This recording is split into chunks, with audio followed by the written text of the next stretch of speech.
Hello, mabuhay, annyeonghaseyo, hola. Hi, I'm Shayna. I normally do planner stuff on this channel, but I wanted to do something a little bit different today. So if you didn't know, I actually really love language learning. I wouldn't call myself anything anywhere near a polyglot or even like an aspiring polyglot necessarily, because life, but I'd like to be. I like that. I like language learning. I love the process of learning. It's a bit of a passion for me. I think it's really fun to realize that you can do little things along the way and still learn a lot. It goes a long way towards your understanding of another language, and that applies to anything, not just languages. Like if you haven't heard of the non-zero day on Reddit, it is really cool. My husband shared this with me years ago and I thought it was really neat. So basically what it is you have a non-zero day. If you're trying to get yourself to do 100 push-ups in a day, but you just can't get yourself to do the amount you need to do today, do one push-up. Do one push-up. If you're writing a book and you have a certain word goal for the day and you just can't do it, write one sentence. Just do something to progress your goals. Even if you're not hitting your daily target, you're still doing something to progress your goals, and that is better than nothing. So that's kind of where I'm sitting at right now, is I'm just kind of trying to do little things to progress my goals, because right now things are a little hectic between homeschooling my child and my travel advisor business and just life in general. Things are a little hectic. So I find that what I want to do, which is language learning, kind of falls to the side a lot of it. So it is what it is, but I'm working on it. This is definitely not a suggestion video. I'm not even like necessarily sharing resources or anything. This is just kind of a casual introduction to where I am with the different languages that I enjoy learning, that I am kind of learning in some fashion right now. And what I'm kind of doing with each language. So to get started, here are the languages that I am working on, why I'm working on them, and how I'm working on them. Although I should mention that I never get to speak these languages to an actual human being ever, so my pronunciation on pretty much all of them is not great. Just forewarning. Hei, jeg heter Shina. Jeg er nywiener i å lære norsk. Jeg er halvt norsk og vil gjerne besøke en dag. My first language is Norwegian. I've been learning it since February 2021. I am definitely at a beginner level, like very beginner. Why am I learning it? I'm half Norwegian. I do still have family there. I would love to visit there someday. Like that is on probably the top of my places to visit list outside of the United States. Yeah, I just think it'd be great. And, you know, growing up in Minnesota, there's a whole lot of Norwegians there. So it just kind of feels like it'd be like another home. So my intensity on this language, it is my primary language, but I am not studying any of my languages intensely right now. It just is what it is. I have studied this one a lot more intensely than the other ones, mostly by using, you know, Duolingo, because it is easy. I know there are some faults to Duolingo, a lot of faults to Duolingo, but I do use it. I have been taking a Future Learn class through the University of Oslo. There's a game called Influent that you can actually buy different languages in, and so I do have the Norwegian version of it. And then I've also been watching some Netflix shows. I did watch EM til Jul, and I watched the whole season of that and I loved it. But yeah, so my main struggle right now with that is time. It's time, just being able to allocate the time. And that's mostly, and you know, I can blame everything in the universe, but that's mostly me not being able to allocate time for myself and what I want to do. But other than that, my struggle is also remembering like which word to use and when. Like sometimes you use denne or dissa or detta, and sometimes I don't remember which. Yeah, and like conjugating verbs and stuff. Gets kind of difficult for me sometimes, but I'm working with it. Right now, my goal is to journal in Norwegian, which seems like kind of a lofty goal. I don't like need to get every single word in, and I did actually do some journaling in May or June, I want to say, in my planner, but I had hefty help from Google Translate, so I don't really count that. I didn't do it on my own. I just don't have the vocabulary yet to do that on my own. And I want to read a book in Norwegian, like without having to translate it. Well, for the most part.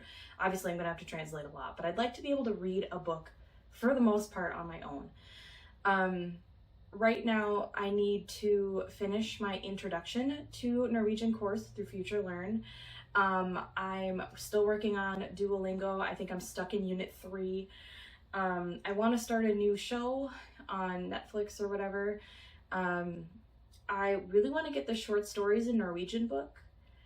And I want to get a course textbook. I did have one and I didn't really like it, so I want to get a different one just to kind of see if I like that. And then I did also pick up the first Harry Potter book in Norwegian to just kind of see, it gave me it's giving me practice reading it out loud, because I have been, even when I'm by myself, I'll read it out loud, and to see if I can kind of understand where the story's going, because I've read that book so many times that I kind of know how it goes. So I figured that was a good one to start with. So that's Norwegian. Mabuhay! Ako diay si Sheena. Beginner kaayo ko sa Cebuano. Ha Pilipino ko ug taga Cebu, akong pamilya, maong-mao ni ang lengguwahe sa akong pamilya. Kanunay kong gusto nga makaon, niini apan lisud ang pagpangita og mga kapanguhaan. My mother had to help me with that, just so you know. I did read that because there was no way. So my second language is Cebuano. This is a language of the Philippines. It is from my mother's home island. My mother is from Cebu, Philippines. So they don't speak Tagalog or Filipino, the language that the Philippines is most known for. So it's really, really hard to find resources on this language because it is kind of a minority language. I'm gonna say that I've actually been learning this language since I was born. Unfortunately, my birth father was not great and basically told my mother when she moved here that she wasn't allowed to be herself anymore, that she wasn't allowed to eat her Filipino food anymore, and she mostly wasn't allowed to speak her language anymore. And so she wasn't allowed by my birth father to teach me her language, and then it just kind of never happened. So she's kind of been helping me here and there with it. It's kind of hard because she's not a language teacher, and it's hard for her to teach what she just kind of knows. So I've been learning it since childhood, but mostly since January 2021. Definitely a very beginner, very, very beginner level. It's really funny because I actually have a story from when I was a kid. My grandma and my grandpa, my mom's parents, have lived with my parents pretty much the entirety of the time that they've been in the United States, except for 2 years. And so I grew up with my grandparents always around. And one day my grandma looks at me and she says something to me, and I just understood what she said, and I answered in English. And it took us both a little, like a minute to realize that she actually asked me in Cebuano and I answered in English, but I knew what she was saying. And she was asking if my stepdad had come back or had gone to the store or something like that. So it was really funny. When I'm not thinking about it, I can understand things. I've gone to enough Filipino parties with the community that my mom was part of that I can understand a lot of things. I just don't know what you're actually, like the words that you're using, I don't know what they mean, but I can understand what you're saying, which is really funny to me, to be able to understand a language I cannot speak or read. But so I'm half Filipino. I'm half Filipino from Cebu, still have family there. I have visited there on Lake Norway. And it was amazing. I absolutely loved it. The intensity on this language is secondary. It's a little bit on hold. So I'm gonna explain that, I guess in a minute, but it is kind of on hold. So the hardest part about this is resources. Like I said, it's kind of a minority language in a sense. I tried, there's an app called Bluebird Cebuano, but my mom kept correcting everything that it said. I tried an italki Cebuano lesson, but while the instructor was great, they didn't really help me. They just kind of gave me a bunch of vocab because they thought that I had a base, even though I explained I didn't really have a base. And so that I might try that again, but that didn't really help. My mom mentioned she could help, but again, she's not a teacher. She's not really sure how to put together a lesson. So what I've been thinking about doing is using some YouTube channels to kind of go through those and learn, and then double check with my mom. And that's kind of my plan. I just haven't quite gotten there yet. So yeah, because of this ended up kind of getting put back, as far as how I'm studying it, because I'm trying to kind of still figure out how I'm going to study it in the first place. It's just not common. Everything you find is Tagalog Filipino. Everything you find. And it's not the same language.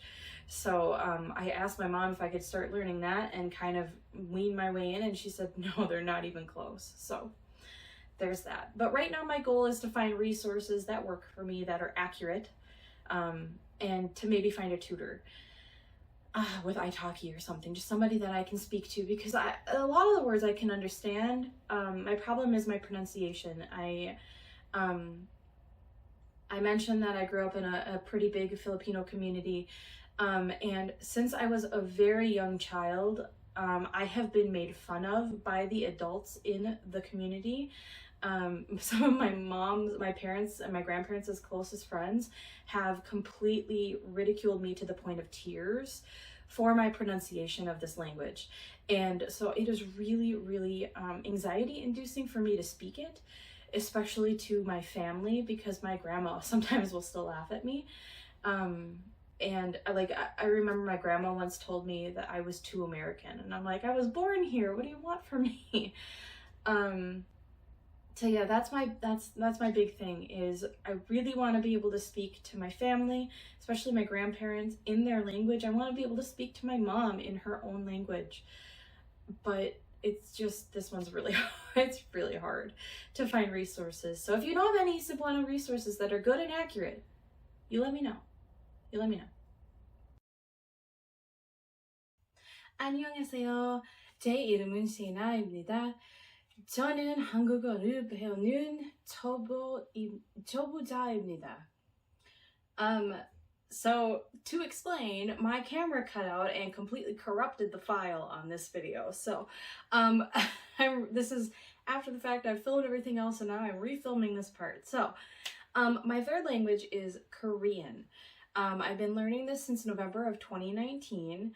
I am still very much a beginner at this language. Why am I learning Korean? Because of K-pop. I love NCT. Absolutely love NCT. Like, they're my go-to. NCT, Super M. I have a whole shelf over here dedicated to all of NCT. Although I don't have much wavy stuff, I have to fix that still. But yes, I have a lot of stuff there. I don't know, some people scoff at that for some reason. I don't understand it, because there's never a bad reason to learn a language. So I don't know why people feel like they gotta gatekeep that, but there's never a bad reason to learn something new. So that's why I started, and I just kind of really enjoy learning it, so that's why I kept going. K-pop, I don't know if is enough necessarily to keep you going, to keep me going, if I didn't like the language. So I really like learning the language. My intensity on this is, it's very much a dabble language. It's mostly on pause right now, mostly because almost everything is on pause right now, if you haven't caught that by now. The resources that I've been using are Talk to Me in Korean, How to Study Korean. I took a Coursera course from Yonsei University called First Step Korean, and I think they have another one too about speaking Korean. My local Korean Culture Center, this is my favorite one. This was my favorite resource by far. My local Korean Culture Center has 1 month of weekly lessons, so you get one lesson a week for a month, for $10. $10. Right now it's a Zoom class. They're starting to get in person. They used to be in person, then obviously it went to Zoom. They're doing some Zoom, some in person, which I think going in person would be so fun. But the Zoom classes are fun too. For $10, you really can't beat that. It's with like a live teacher and everything, so it's really cool. I also use Duolingo, even though that's like, I've used Rosetta Stone. I have that as well. There's also the Influent game for Korean. I obviously watch a lot of K-pop. I haven't started K-dramas yet. I'm not sure why. I have a lot of them saved, but I haven't actually started watching any yet. I'd like to. My struggles with this is I get very, very nervous because there's like I think my teacher said there's 6 different levels of politeness, and you have to like get it right. You can't talk to somebody older than you as if they're somebody your age. Like, it's very, very particular. And I get really, really nervous about that. And I haven't quite gotten them straight. And then I have a really time with pronunciation and putting sentences together. I just kind of have a hard time with this language in general. This is the hardest language for me to learn, but I enjoy it. So there's that. Right now, my goal is to get to the Talk to Me in Korean book 2. I have been going through the first book. For a while. I've restarted it twice.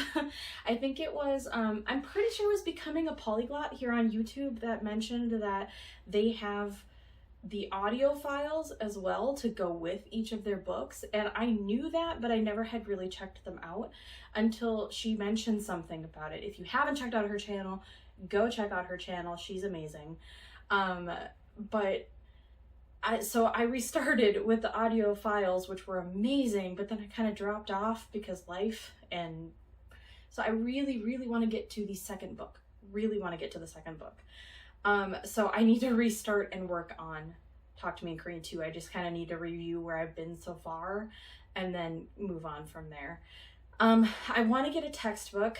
I either want to get the Yonsei Korean 1-1, or I had the Sejong Hangugo, Hoehwa 1, I think is what it was. That's actually the textbook that my local Korean Culture Center uses to teach us.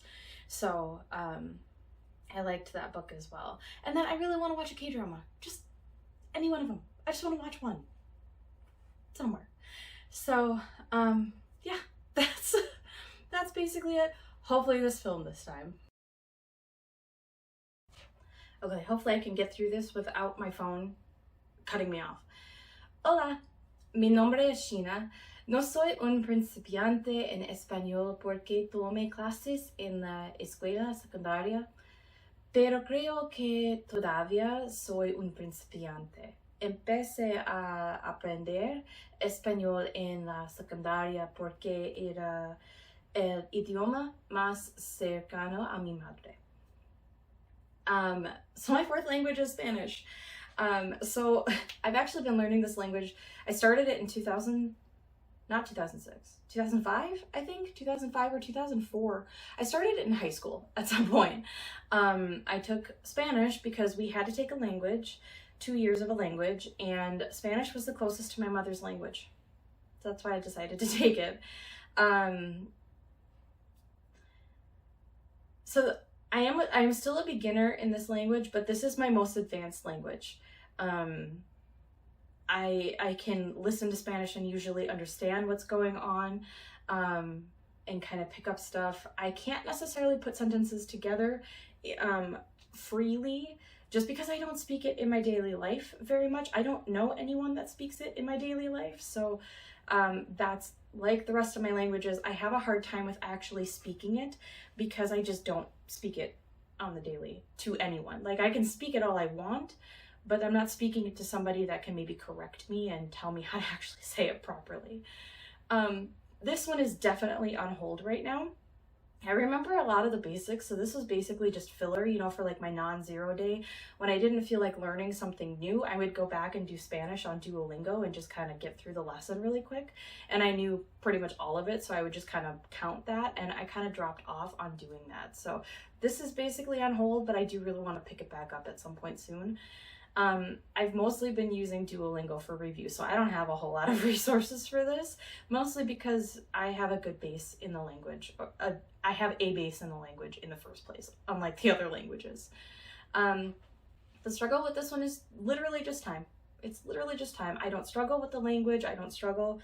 I mean, obviously I struggle with pronunciation because I don't speak it in my daily life or ever. But it does come fairly easy to me when I give it the time. So right now my goal is really to just kind of get back into using Duolingo, and that's about it for now. Maybe I want to do more later with it. We'll see. We'll see if I start allocating more time for myself. Oh, it is getting toasty in here. So lastly, how do I track my learning and what tools do I use to kind of maybe bring it back a little bit to planner stuff? I only require myself to do something with a single language every day, even if it's just like a single Norwegian Duolingo review lesson or Spanish Duolingo review lesson or something. Like, I just need to touch a language at some point, one of the 4. Doesn't matter which, doesn't matter for how long. It could be 2 minutes long and it still counts for me. Again, going back to the non-zero day thing from Reddit. I learn when I get time right now, or when I feel like it. I don't have a schedule. It's not divided equally. I'm definitely a very casual learner at this point, though I would love to give it more effort and more time. I'm not really tracking much right now, although I do track what I did each day and how much time I spent on it. I use Toggle Track, Toggl. I can link it below. I use that to track what I do. I use it to track other things as well, like working on other things and stuff. And then I transfer that to Polylogger, and I'm not real sure why I'm using Polylogger at this point, because I don't, everything I need is in Toggle Track. I'm just kind of doing it in both, and I'm not real sure why. And I also write it in my planner. I do use a B6tology for my initial, like, messy notes. So B6tology, this isn't the one that I need is downstairs. I hurt my foot, so I couldn't go downstairs at the moment to get it, but I basically just write messy notes in here. This is where I write everything from the beginning. And then what I do is I use these Kokuyo campus notebooks. I got them on Amazon, a pack of 10, and I have one for each of my languages. And this is what I use to copy my initial notes on my B6tology into for review. So I'll write it a lot nicer, I'll write it a lot neater, I'll make notes to make it make sense because sometimes it doesn't make sense. So I do put like a line here to kind of divide it if I need to. Sometimes I don't.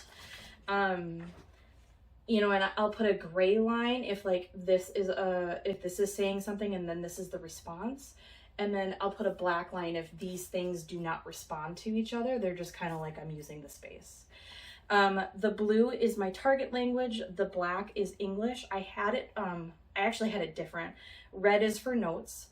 I had it, what did I initially have it as? I think black was the target language, red was for English, and blue was for notes. And this didn't, I did this for a while and it didn't make sense to me, because why would I put the color that stands out most, red, as the language I already know? Okay, my camera did it again. As I was saying, I'm not trying to translate a language, I'm trying to learn a language. So that made more sense to switch up the colors a little bit. So the red stands out to me because those are like, there's fewer red notes. And then the blue stands out to me, and that's the language I'm trying to actually learn. So yeah, that's what I use right now. So there we go. I'm not sure how often I'm going to update this, but I thought it would be something fun and different for my channel. I'd like to incorporate more language learning into my channel because it is something I greatly enjoy. So that's it. Thank you so much for watching. As always, I really do greatly appreciate it, and I will see you in my next video.